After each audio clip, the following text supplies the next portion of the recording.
अगर ये हम सब बातें हृदय में धारण कर लें तो भगवत प्राप्ति सहज है। संपूर्ण स्त्रियों में मातृभाव, जैसे बालक स्तनपान करने वाला अपनी माँ के प्रति कभी भी काम भाव नहीं उदय हो सकता। देह गेह, तो गेह माने घर, देह को भी ऐसे ही प्रयोग करो। ये कुछ समय के लिए मिला हुआ है, ये तुम नहीं हो, ये तुम्हारा नहीं है, ये केवल प्रयोग के लिए मिला है। सरकारी वस्तु है मनुष्य शरीर, ये केवल भगवत प्राप्ति के लिए मिला है, परोपकार के लिए मिला है, समाज सेवा के लिए मिला है। इसे अपना मत मानो, इसे मैं मत मानो, इसे सेवा में लगाओ। सुख देवे को चाहो, सबको सुख प्रदान करें, इसी से हृदय परमानंद में डूबेगा। तो समस्त स्त्रियों में बालकवत भाव अपने में लाकर कि ये सब मेरी मां, जैसे बालक को कभी काम नहीं सताता, ऐसे ही तुम बालकवत भाव में रहो, बालवत भाव में रहो। संपूर्ण स्त्रियों को मां के भाव में देखो। अपने घर को अतिथि की तरह सेवन करो। अपने शरीर को भी, ये स्थायी तुम्हारा न था, न है, न रहेगा। भ्रम से तुमने मैं मेरा मान लिया है। इससे केवल परोपकार, समाज सेवा, निरंतर भगवत भजन, पवित्र आचरण। द्वेषम संततमाचरस्त्वष्वपि तनुवाणी हृदय मित्रवत। जो अपने शरीर में निरंतर प्रियता रखते हैं वो दूसरों से द्वेष कर लेते हैं, दूसरों का अहित करने लगते हैं। अपनी शरीर की प्रियता जितना बढ़ेगी उतनी राक्षसी बुद्धि आ जाएगी। द्वेष करो इस बात से, क्रोध करो इस बात में कि जो शरीर की मांगे हैं, जो हमें भगवत विमुख करने वाली चेष्टाएं हैं, हम कभी इनको पूर्ण नहीं होने देंगे। देखो, अपने शरीर में प्रियता हो जाती तो दूसरे शरीर को उबाल के लोग खाते हैं, मांस भक्षण काटते हैं, हिंसा। जैसे हमें अपना शरीर प्रिय है, ऐसे पशु पक्षियों को भी अपना शरीर प्रिय है, पर अपने शरीर में प्रियता होने के कारण, सबलता होने के कारण वो निर्बल पशुओं की हत्या करके उनको भूंज के उबाल के ऐसे खाते। कितनी राक्षसी बुद्धि आ गई। बनते हैं मानव, बनते हैं अपने को बहुत महान बनाना चाहते, समाज में सम्मान और पद प्रतिष्ठा सब, और घृणित कार्य करते हैं। अर्थ अधिक बढ़ जाए और बुद्धि शुद्ध ना हो तो पाप के सिवा कुछ नहीं होता है। रोज शराब पीना, रोज नए नए व्यभिचार करना, रोज पशु पक्षियों का मांस खाना, ये सब बढ़ जाता है। जिनकी बुद्धि में भगवान का आश्रय नहीं, जिनकी जिह्वा में भगवान का नाम नहीं, उनके अंदर राक्षसी बुद्धि आ जाती है। शिष्णोदर परायण, जबान में स्वाद के लिए जीवों का मांस खाना, जनेंद्री में रोज नए नए शरीर का भोग करना, शराब पीना, गंदे विचार रखना, क्या जीवन है। पूर्व पुण्य के अनुसार इस बार तुम धनी मानी हो गए हो, अब ऐसे नीच योनियों में जाओगे कि तुम्हें कोई जानेगा भी नहीं। सारी मनमानी तुम्हारी ठीक हो जाएगी। इसलिए कह रहे हैं कि आप क्रोध करो इस बात पर अपने ऊपर जो आपकी इंद्रियां आपको गलत मार्ग में ले जा रही। नहीं करूंगा। ज्यादा उद्दंडता करें, 2 दिन 3 दिन उपवास कर लो, ठीक हो जाएंगे। उपवास करने से रजोगुण तमोगुण शांत होता है और सतोगुण बढ़ने लगता है। जहां कभी किसी की इंद्रियां इतनी बलवत्ता दिखावें कि वो भ्रष्ट ही होने वाले, तत्काल उनको उपवास में ले आओ, भोजन बंद कर दो। 2 दिन 3 दिन 4 दिन अपने आप सही हो जाएंगे। तो द्वेष करो इस बात से, क्रोध करो इस बात से कि आपकी इंद्रियां जब गलत मार्ग में जाएं तो आप उनका सहयोग न देकर उनको धिक्कारिए, उनको दंड दीजिए। उपवास आदि उनका दंड है। वो जो मांग रहे हैं वो न देना और उनके विरुद्ध चलना, ये उनको दंड देना है, और जो मांग रहे हैं वो दे देना, उनके अनुकूल चलना, ये अपने आप को दंड देना है, दुर्गति में पहुंचा देना है। श्रीपाद कह रहे हैं सबके प्रति शरीर से, मन से, वाणी से प्रिय व्यवहार करो, मित्र जैसा व्यवहार करो, पशु पक्षियों को भी प्यार करो। पशु पक्षियों के प्रति ऐसा व्यवहार, पता नहीं कौन सा महात्मा है, किस रूप में आया हुआ है, सही कहते हैं आपको, कौन किस रूप में है बिल्कुल पता नहीं, जन ना जाने किस रूप में भगवान आ जाए, और आपका स्वभाव है तिरस्कार करना, पशु पक्षियों को दुख देना, तो आप अपने भगवान को दुख देंगे। फिर आपको कौन रोक पाएगा दुख भोगने से? इसलिए न जाने किस रूप में भगवान हो। हमें एक पशु का स्पष्ट आशीर्वाद मिला, वो सही माने में नाम उसको क्या, लोमड़ी जैसी आकृति थी। तो वो रास्ते में परिक्रमा में हम 2 बजे रात्रि के लगाते, जैसे अभी 2 बजे निकलते हैं, ऐसे 2 बजे परिक्रमा में निकलते थे। अब अंधेरा कच्चा मार्ग, तो शायद कुत्तों ने उसको मृत तुल्य मान के छोड़ दिया था। ठीक परिक्रमा में पड़ी थी, जो ही देखा तो सांस चल रही थी। बैठ गए, रज में तो लेटी रही थी, ऐसे ऐसे हाथ किया, क्योंकि वो बिल्कुल अश्मर्थ। उसने आँख खोला, ऐसे कहा राधा राधा राधा राधा, आँख शांत हो गई। अपार आनंद हृदय में, क्योंकि उसे भगवत प्राप्ति हो गई। वृंदावन की रज, राधा नाम, और तत्काल छूते ही शरीर को छूट जाना, भगवत अपार आनंद। कई दिन तक वो आनंद से उमकता रहा। एक पशु का आशीर्वाद मिल जाए तो भगवत प्राप्ति करा दे। वृंदावन के खगमृग पशु पंछियों की तो बात जाने दो, ये तो सब भगवत स्वरूप है। कहीं भी किसी पशु पक्षी को कष्ट ना दो। कैसे निर्दयी हृदय के राक्षस हैं, पशु पक्षियों को काटते हैं, रांधते हैं, खाते हैं। इनकी दुर्गति नहीं होगी। ये अपने को क्या समझ रहे हैं, काल को अधीन किए हो। देखना आगे चलकर जीवन में, ना इस जीवन में तुम सुखी रहोगे और ना जीवन के बाद भी सुखी रहोगे। नहीं, जो जीवों का द्रोह करने वाला है वो कभी सुखी नहीं हो सकता।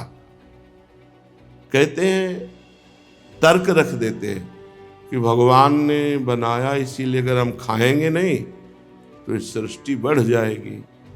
नहीं, इस सृष्टि का शासन 3 प्रकार से भगवान करते हैं। सृजन करते हैं, पालन करते हैं, और वही इसका अपने आप में लय कर लेते हैं। अलग अलग विधान भगवान ने बनाए हैं। ऐसे पशु बनाए हैं जो पशुओं को खा जाते हैं, ऐसे पक्षी बनाए हैं जो पक्षियों को खा जाते हैं। जैसे बाज है, पक्षियों को खा जाता है, बाज को काल भगवान मार देते हैं। ये क्रम उनका। तुम पाप क्यों कर रहे हो? तुम मनुष्य हो, मनुष्य के लिए उचित नहीं। जो जिस योनि में है, उस अपनी योनि के अधिकार अनुसार यदि वो क्रियाएं उससे हो, उसको पाप नहीं लगता। जैसे जबरदस्ती बलात् पशुओं को हिंसा करके खाता है सिंह, तो सिंह को पाप थोड़ी लगता है। जैसे हम तरबूज पाते हैं तो हमको कोई पाप थोड़ी लगता है, ऐसे सिंह को पशु हिंसा करके खाने में कोई पाप नहीं। जैसे गरुड़ को सांप खाने में कोई पाप नहीं, चाहे जितना विषधर फणधारी हो, क्योंकि उसका विधान बनाया गया है, कानून है ऐसा, जिसके लिए जो निर्धारित। जीव बिना जीवे नहीं। मूली है, गाजर है, गेहूं है, धान है, दाल है, ये सब पौधों में प्रकट हुआ है। ये सब जीवान्न है और उनके अंदर जीव है, क्योंकि जब हम वो पाते हैं तब तो वही सप्तम धातु बनती, और वही जब मैथुन क्रिया होती, सप्तम धातु स्त्री के गर्भ में जाती, तो वही जीव इस बालिका या बालक के रूप में उत्पन्न होता है, पुत्र या पुत्री के। तो उस अन्न में है ना जीवात्मा। हम बिना जीव के जी नहीं सकते, लेकिन निर्धारित किया गया है कौन जीव किस अंश से किसका भक्षण करे, अन्यथा उसके लिए भी अपराध है। तो शरीर से, मन से, वाणी से हमारा सबके प्रति प्रिय, हितकर, मित्रवत व्यवहार हो। संपूर्ण स्त्रियों में माता के समान परम पवित्र भाव हो। चराचर जगत में किसी के प्रति भी हमारा द्वेष नहीं है। हमारा द्वेष हमारी इंद्रियों के प्रति है। जो हमारी इंद्रियां हमें गलत मार्ग में ले जाती हैं, हम उन पर शासन करें, उनको जलाएं, तप के द्वारा, व्रत के द्वारा, भजन के द्वारा उनको संयम में लाएं।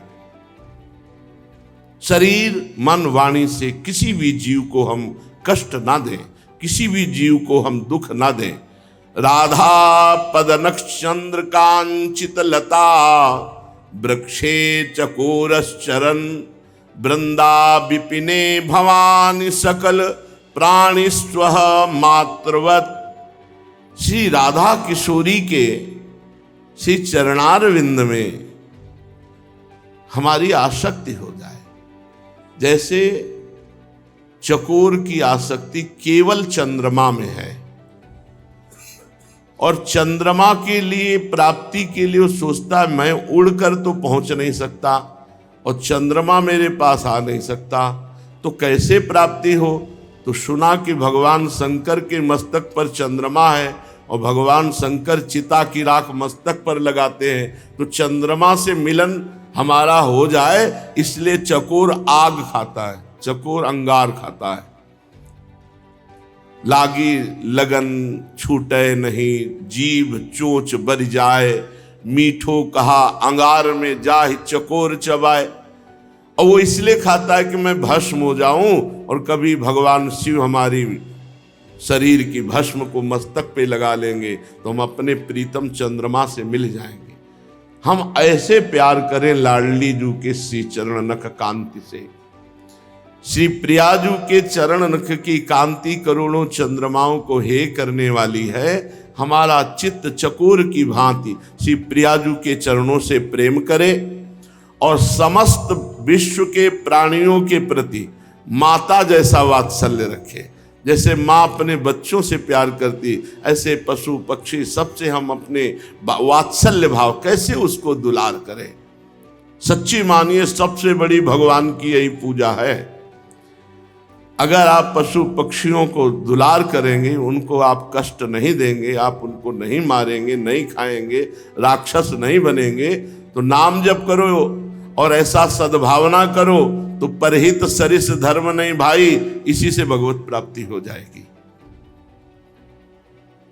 पीयूष द्रवसार वृष्टि भिरियु ब्रह्मामृतौघैरिव प्रालेयांशु मरीचि वीचि भिरिवस्व सिंधुपातैरिव तीव्रोदार रसा सवरिव लसत्कर पूर पूरैरिवा पूर्णामे मतिरस्तु जीवन तया वृंदाटवी सेविनः।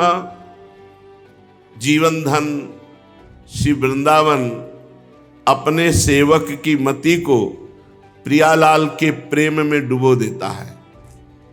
यह है श्रीधाम वृंदावन के आश्रय और वास का फल। जीवन धन श्री वृंदावन धाम, पहली बात लिखा जीवन धन। जिसका जीवन धन हो गया है वृंदावन, तो वृंदावन उसकी मति को प्रिया प्रीतम के प्रेमामृत में डुबो देता है।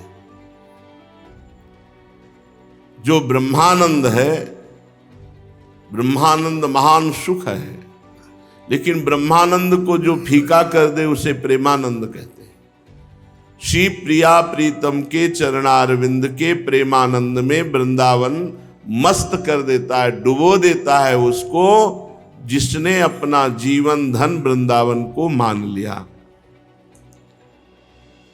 जैसे मंदाकिनी गंगा है, वो अपनी लहर मात्र से पावन कर देती हैं। गंगा जी का 3 रूप, भूतल पर भागीरथी गंगा, आकाश में अलकनंदा गंगा और पाताल में मंदाकिनी गंगा। तो बोले जैसे मंदाकिनी की धारा, क्यों कहा पाताल में भागीरथी की धारा बोलते? क्योंकि भागीरथी की धारा प्रकट है, मंदाकिनी की धारा यहां सहज नहीं है। अनसुईया जी ने अपने तपोबल से प्रकट किया, चित्रकूट में मंदाकिनी जी विराजमान। ऐसे ही आप वृंदावन का आश्रय लेकर भजन बल से इस धारा में डूब सकते हैं। ये सहज धारा नहीं है। भगवत ऋषि जी ने भी कहा है, संप्रदाय नवधा भगति वेद सुरसरी नीर, ललिता सखी उपासना है सिंहिन को छीर। है सिंहिन को छीर रहा है कुंदन के बासन, कै बच्चा के पेट और घट करे विनाशन।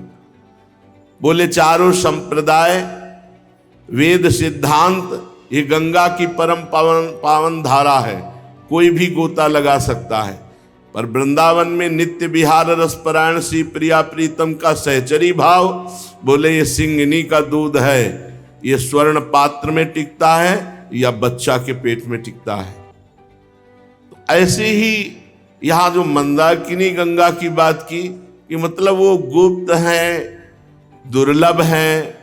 ऐसे ही प्रेम जो है वो अनंग है, प्रेम अनंग है, ऐसे प्रकट में नहीं दिखाई दे रहा और सबके हृदय में विराजमान है, गुप्त है। अगर आप नाम जप करोगे तो ये धारा प्रकाशित हो जाएगी। बोले प्रेम मूल यह नाम है, प्रेमी रसिक जपत यह नाम, तो प्रेम मगन निज बन विश्राम श्री हरिवंश जहा रहा है। इसमें ऐसे नहीं नहा सकते। इस धारा में नहाने के लिए आपको खूब निरंतर नाम जप करना होगा, श्री धाम का आश्रय लेना होगा, रसिकों का संग करके बच्चा बनना होगा, तब ये प्रेम रस हृदय में प्रकाशित होगा। श्री वृंदावन तदगत स्थिर चरान स्वानंद सच्चिद घनान, त्रैगुण्यास्पृश आप लुतान हरिरसोद्वेलामृतैकाम्बुधौ, पश्यन्तौ विलसन्ति संत इह के प्याश्रित सर्वात्मना, श्री राधा चरणाम्बुजद्दल छायां महायोगिनः। श्रीधाम वृंदावन में जब स्थावर ये वृक्ष आदि पशु पक्षी आदि बाहर से आकर वृंदावन में कोई वृक्ष लता लगा दी जाए, कोई पशु पक्षी आ जाए, तो वृंदावन उसे सच्चिदानंद रूप प्रदान कर देता है। क्या साधना की वृक्ष ने, क्या साधना की बाहर से आए हुए पक्षी ने?